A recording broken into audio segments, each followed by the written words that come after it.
Hello everyone, welcome back to my channel that is biology achievers. My name is Simi Singh. I hope कि आप सब लोग अच्छे होंगे, अच्छे से एग्जाम्स की प्रिपरेशन चल रही होगी। आज का जो टॉपिक है हमारा, उसमें हम पैनक्रियाज के बारे में डिटेल में डिस्कशन करने वाले हैं। प्रीवियस वीडियो में हमने एड्रिनल ग्लैंड के बारे में डिटेल में डिस्कशन किया हुआ है। सो आई होप कि वो वीडियो देखा होगा, हेल्पफुल रहा होगा। अगर फिर भी कोई डाउट रहे, कोई क्वेरी रहती है तो प्लीज़ कमेंट सेशन में ज़रूर कमेंट करें। एंड आज का जो टॉपिक है, जैसा कि हम देख सकते हैं, पैनक्रियाज के बारे में हमें पढ़ना है। सो पैनक्रियाज के बारे में स्टार्ट करते हैं। सबसे पहले हमें ये बताया गया है कि जो पैनक्रियाज है वो एक कॉम्पोजिट ग्लैंड है। कॉम्पोजिट कहने का मतलब ये हो गया कि exocrine gland and endocrine gland दोनों की तरह ये काम कर रही होती है। अब दोनों की तरह क्या क्या काम कर रही है, ये सारी की सारी चीज़ तो हम अब धीरे धीरे करके इस पर्टिकुलर वीडियो में डिटेल में डिस्कशन करने वाले हैं। सो इन केस अगर एग्ज़ाम में जितनी भी एंडोक्राइन बॉडीज़ हैं उसमें से हमसे कॉम्पोजिट ग्लैंड के रिगार्डिंग क्वेश्चन पूछा जाता है तो वो सिर्फ और सिर्फ कौन सा ग्लैंड है? पैनक्रियाज जो है वो एक कॉम्पोजिट ग्लैंड है जो कि दोनों की तरह एक्ट करती है, एक्सोक्राइन एंड एंडोक्राइन ग्लैंड की तरह। सो यहाँ पर हमें यही बोला गया है कि जो पैनक्रियाज है वो एक कॉम्पोजिट ग्लैंड है जो कि एक्ट करती है both exocrine and endocrine gland की तरह। अब इसमें एंडोक्राइन ग्लैंड, दैट मीन्स कि एंडोक्राइन पैनक्रियाज जो है उसके बारे में डिटेल बताई गई है कि जो एंडोक्राइन पैनक्रियाज है वो आइलेट्स ऑफ लैंगरहैंस सेल्स जो है उससे मिलकर बना हुआ होता है। और एक नॉर्मल ह्यूमन बीइंग के अंदर 1 से 2 मिलियन तक आइलेट्स ऑफ लैंगरहैंस सेल्स जो है वो प्रेजेंट होती हैं और 1 to 2% ये पैनक्रियाटिक टिश्यू जो है उसको रिप्रेजेंट करती हैं, उसको फॉर्म करती हैं। तो पूरे के पूरा जो स्टेटमेंट है उसका कहने का मतलब ये हो गया कि जो पैनक्रियाटिक टिश्यू है, ठीक है, फॉर एग्जांपल पैनक्रियाटिक टिश्यू जो है उसका 100% है। तो पैनक्रियाटिक टिश्यू में जो 100% है, इस 100 में से 1 से 2% का जो कंट्रीब्यूशन है वो किसका है? आइलेट्स ऑफ लैंगरहैंस सेल्स का है। और एक नॉर्मल जो ह्यूमन बीइंग है उसके अंदर 1 से 2 मिलियन तक आइलेट्स ऑफ लैंगरहैंस सेल्स जो हैं वो प्रेजेंट होती हैं। सो ये बात की गई है इस पर्टिकुलर पूरे के पूरे स्टेटमेंट में। आई होप कि ये स्टेटमेंट अच्छे से समझ में आया होगा कि एंडोक्राइन पैनक्रियाज जो है वो किसका बना है? आइलेट्स ऑफ लैंगरहैंस सेल्स का बना है। एक जो नॉर्मल ह्यूमन होता है उसके अंदर about 1 to 2 million islets of Langerhans cells present होती हैं जो कि रिप्रेजेंट करती हैं only 1 to 2% of pancreatic tissue. Pancreatic tissue में 1 से 2% का जो कंट्रीब्यूशन होता है पैनक्रियाटिक टिश्यू के फॉर्मेशन में वो किसका होता है? आइलेट्स ऑफ लैंगरहैंस सेल्स का।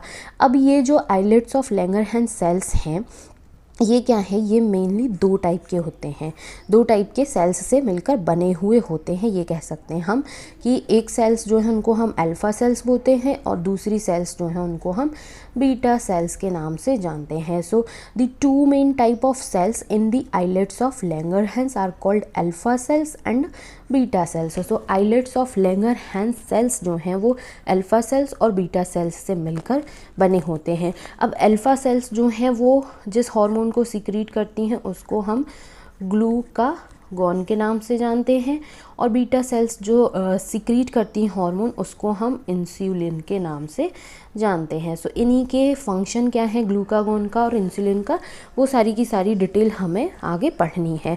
आई होप कि ये पूरा का पूरा सिनेरियो जो है वो अच्छे से समझ में आया होगा। यहाँ पर हम शॉर्ट में लिख लेते हैं कि पैनक्रियाटिक टिश्यू है, ठीक है। पैनक्रियाटिक टिश्यू जो है वो उसमें 1 to 2% का जो कंट्रीब्यूशन होता है इसके पैनक्रियाटिक टिश्यू के फॉर्मेशन में वो किसका होता है? आइलेट्स ऑफ लैंगरहैंस सेल्स का होता है। अब आइलेट्स ऑफ लैंगरहैंस सेल्स जो हैं ये अल्फ़ा सेल्स और बीटा सेल्स से मिलकर बने होते हैं।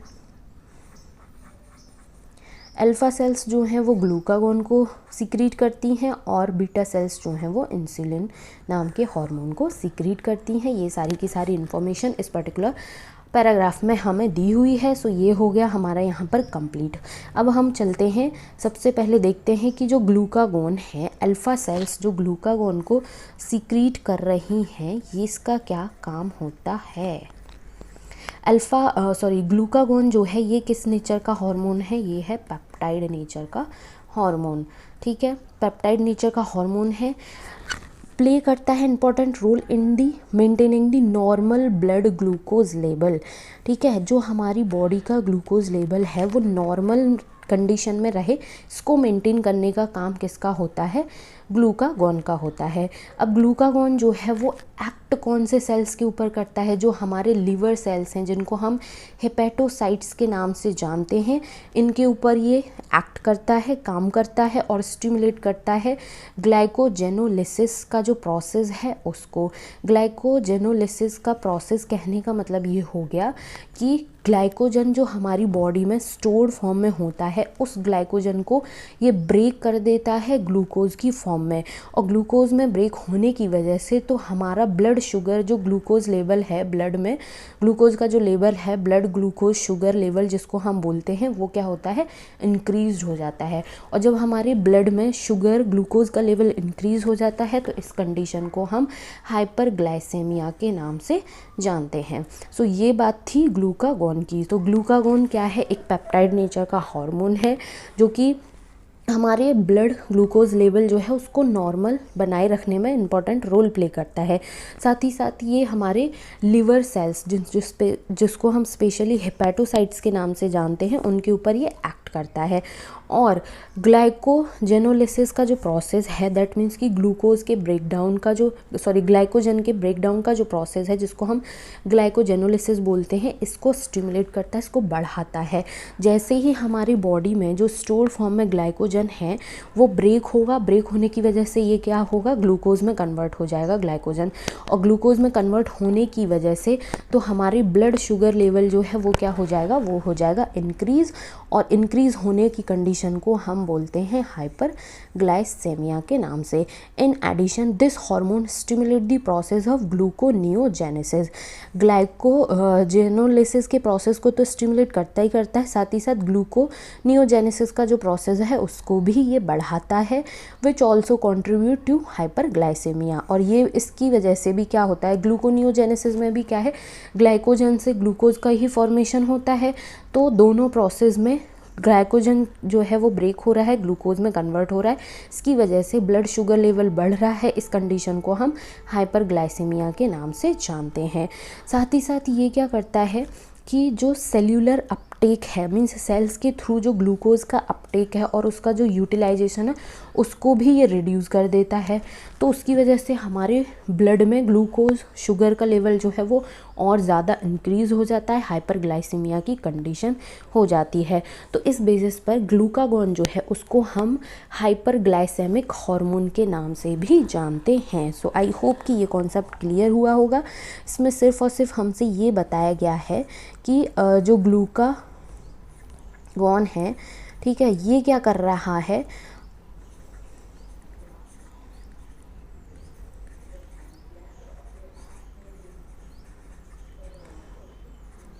ग्लाइकोनियोजेनेसिस एंड ग्लूकोजेनेसिस,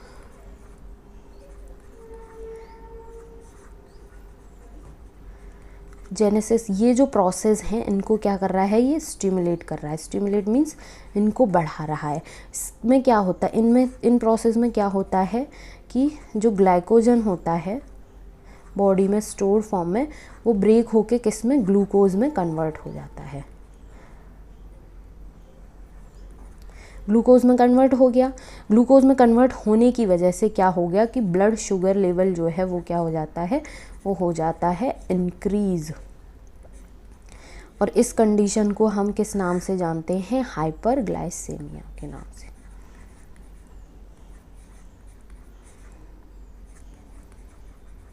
हाइपरग्लाइसेमिया के नाम से जानते हैं, और इस बेसिस पर ग्लूकागॉन जो है उसको हम हाइपरग्लाइसेमिक हार्मोन के नाम से भी जानते हैं। साथ ही साथ ये जो पर्टिकुलर पॉइंट है कि ग्लूकागॉन जो है वो किसको रिड्यूस कर देता है, सेल्यूलर अपटेक जो है ग्लूकोज का और उसका ये जो यूटिलाइजेशन है इसको ये रिड्यूस कर देता है, जिसकी वजह से और ज़्यादा ब्लड शुगर लेवल जो है वो इंक्रीज़ हो जाता है और डायबिटीज़ की कंडीशन जो है वो हो जाती है किसी भी इंडिविजुअल में। साथ ही साथ हमारे बॉडी में इस कंडीशन को मेंटेन करने के लिए इंसुलिन नाम का हार्मोन जो है वो भी सिक्रीट होता है। ये भी अगेन एक पेप्टाइड नेचर का हार्मोन है। अब ये जो है ये कौन से सेल्स पर काम करता है, ये करता है एडिपोसाइट जो सेल्स हैं, दैट मीन्स कि एडिपोज टिश्यू की जो सेल्स हैं जिनको हम एडिपोसाइट्स बोलते हैं, इन पर काम करता है। साथ ही साथ हेपेटोसाइट सेल्स जो हैं इन पर भी काम करता है। और मेजर रोल किस में प्ले करता है? ग्लूकोज होम्योस्टेसिस में। कहने का मतलब ये हो गया कि ग्लूकागॉन जो है वो तो हमारे ब्लड शुगर लेवल जो है, ब्लड ग्लूकोज लेवल जो है उसको बढ़ा रहा था, ठीक है, दो प्रोसेस जो है उनको स्टिमुलेट करके। लेकिन इंसुलिन क्या है?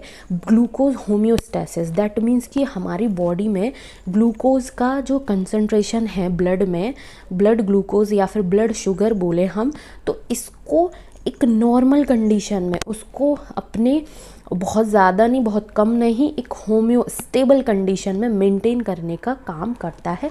कौन? Insulin. So insulin is a peptide hormone which play a major role in the regulation of glucose homeostasis.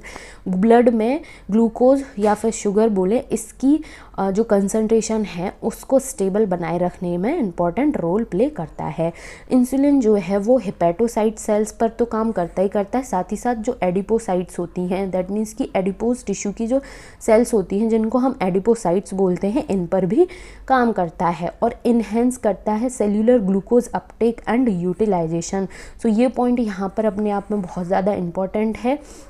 जैसा कि प्रीवियस हार्मोन के केस में हमने देखा ग्लूकागॉन के में कि ग्लूकागॉन जो है वो सेल्यूलर अपटेक जो था, ग्लूकोज एंड यूटिलाइजेशन जो था, इसको रिड्यूस कर रहा था, लेकिन इंसुलिन जो है इसको इन्हेंस करता है, बढ़ाता है, जिससे कि सेल्स के अंदर में ग्लूकोज का अपटेक हो, उसका यूटिलाइजेशन हो। ऐसा ना हो कि हमारे ब्लड के अंदर ही ग्लूकोज लेवल जो है वो बढ़ता रहे। तो इस तरीके से ये क्या करता है? इन्हेंस करता है और उस तरीके से ग्लूकोज होम्योस्टेसिस जो है उसको रेगुलेट करने में इंपॉर्टेंट रोल प्ले कर रहा होता है। As a result there is a rapid movement of glucose from blood to hepatocytes and adipocytes resulting in decrease blood glucose level. अब ये जो इंसुलिन है वो क्या कर रहा है कि इन्हेंस कर रहा है कि हमारे बॉडी के जो सेल्स हैं वो ग्लूकोज को अपटेक करें और उसका यूटिलाइजेशन करें।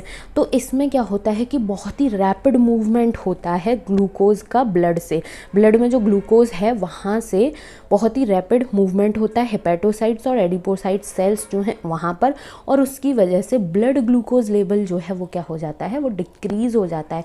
और डिक्रीज़ हो जाता है तो इस कंडीशन को हम हाइपोग्लाइसेमिया के नाम से जानते हैं। सो ये था यहाँ पर इम्पॉर्टेंट इन्फॉर्मेशन। सिंपल सी बात है कि ग्लूकागॉन जो है वो तो रिड्यूस कर रहा था सेल्यूलर अपटेक जो है या फिर यूटिलाइजेशन जो है ग्लूकोज का, जिसकी वजह से और ज़्यादा ब्लड शुगर लेवल जो है वो बढ़ रहा था। लेकिन इंसुलिन जो है वो क्या करता है? इसको इन्हेंस करता है कि हमारे बॉडी के सेल्स जो हैं वो ग्लूकोज का अपटेक करें, उसको यूटिलाइज़ करें, और उसकी वजह से ब्लड ग्लूकोज लेवल जो है वो नॉर्मल बना रहे, अपने एक्चुअल कंडीशन में रहे, बहुत ज़्यादा नहीं बहुत कम नहीं, और इस कंडीशन को हम हाइपोग्लाइसीमिया के नाम से जानते हैं। साथ ही साथ इंसुलिन जो है वो also stimulate conversion of glucose to glycogen. जैसे क्या कहते हैं, इंसुलिन जो है ये क्या करता है कि जो बॉडी में ग्लूकोज है, अगर बहुत ज़्यादा मात्रा में ग्लूकोज है तो इसको कन्वर्ट कर देता है ग्लाइकोजन में स्टोर्ड फॉर्म में, ठीक है। दूसरा वाला क्या कर रहा था? ग्लाइकोजन है उसको और ज़्यादा ब्रेक करके ग्लूकोज में कन्वर्ट कर दे रहा था। बॉडी में ग्लूकोज तो ऑलरेडी है ही है और ज़्यादा ग्लूकोज बना दे रहा था। तो लेकिन इंसुलिन क्या करता है? ग्लूकोज को ग्लाइकोजन में कन्वर्ट कर देता है। इस प्रोसेस को हम ग्लाइकोजेनेसिस के नाम से जानते हैं। इन दी टारगेट सेल, जो भी टारगेट सेल है उसके अंदर इस प्रोसेस को ये रन करा देता है। The glucose homeostasis in blood is thus maintained jointly by the two insulin and glucagon. So जो हमारे ब्लड में ग्लूकोज का जो लेवल है ये कैसे मेंटेन हो रहा है? जॉइंटली मेंटेन हो रहा है इंसुलिन और ग्लूकागॉन दोनों हार्मोन की वजह से।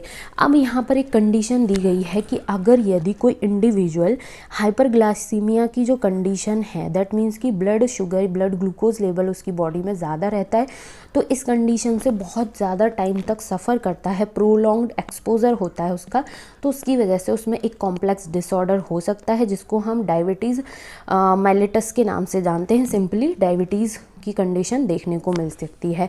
इसमें क्या होता है? Which is associated with loss of glucose through urine. हमारा जो यूरिन पास होता है उसमें ग्लूकोज़ का अमाउंट आने लगता है और इसकी वजह से कुछ हार्मफुल कंपाउंड्स जो हैं वो भी फॉर्म होते हैं जिनको हम कीटोन बॉडीज़ के नाम से जानते हैं। Diabetes patient are successfully treated with insulin therapy. अब इस तरीके के जो पेशेंट होंगे, डायबिटीज़ वाले पेशेंट जो होंगे, उनको हम इंसुलिन थेरेपी के थ्रू भी ट्रीट करते हैं। कहने का मतलब ये हो गया कि अगर यदि बॉडी में दोनों हार्मोन्स बैलेंसिंग फॉर्म में काम नहीं कर रहे हैं, ठीक है, तो आर्टिफिशियली इंसुलिन के इंजेक्शंस दिए जाते हैं जिससे कि बॉडी का जो ब्लड ग्लूकोज लेवल है उसको मेंटेन रखा जाए। ये कंडीशन तब आती है जब बहुत ज़्यादा किसी को ब्लड शुगर लेवल जो है वो बहुत ज़्यादा होता है, उस टाइम पर इंसुलिन के इंजेक्शंस दिए जाते हैं और इस तरीके से ब्लड ग्लूकोज लेवल जो है उसको मेंटेन रखा जाता है। बट अगर यदि नेचुरली बात की जाए तो नेचुरली दोनों हार्मोन्स जो हैं वो बैलेंसिंग फॉर्म में काम कर रहे होते हैं। सो ये था सिर्फ इतना सा छोटा सा पैनक्रियाज के बारे में। आई होप कि पैनक्रियाज का कॉन्सेप्ट जो है वो अच्छे से समझ में आया होगा। दो हार्मोन्स जो हैं इसमें रिलीज़ होते हैं, उन दो हार्मोन का क्या काम है और साथ में ये किस तरीके से काम कर रहे हैं, और अगर यदि इंसुलिन काम नहीं कर पा रहा है, सिक्रीट नहीं हो पा रहा है हमारी बॉडी में, तो क्या हो जाता है, डायबिटीज़ मेलिटस की कंडीशन हो जाती है। लेकिन इसको भी हम आर्टिफिशियली, दैट मीन्स कि एक्सटर्नली ट्रीट कर सकते हैं इंसुलिन के इंजेक्शंस के थ्रू। तो ये था पैनक्रियाज के बारे में। आई होप कि ये पूरा कॉन्सेप्ट अच्छे से समझ में आया होगा।